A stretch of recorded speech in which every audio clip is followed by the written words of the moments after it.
Сәлеметсіздер ме? Бүгінгі тыңдайтындарыңыз жүгері шашағы. Жүгері шашағының басты ем болатын аурулары және қолданылуы.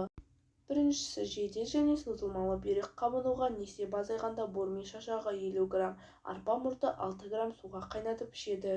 Екіншісі, қуыққа тас байланғанда бормей шашағы 50 грамм, тал жапырағы 50 грамм, кішкене қызыл бұршақ 50 грамм, таліктан 15 грамм суға қайнатып ішеді. Қабынып іріңдеу белгісі білінсе, сарыағаштан 12 граммды қосып ішеді.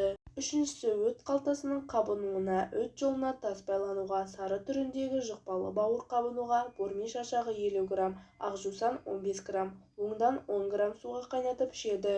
Төртіншісі, жоғары қан қысымына бормей шашағы немесе бормейдің жер үстіне жақын тамырынан 50 граммды қайнатып ішеді. Бормей шашағын қайнақ суға салып шай орнына ішсе де болады. Бесіншісі, несеп жолына тас байлануға бормейдің тамырынан немесе жапырағынан 100 граммды суға қайнатып ішеді. Қолдану мөлшері 25-50 грамм.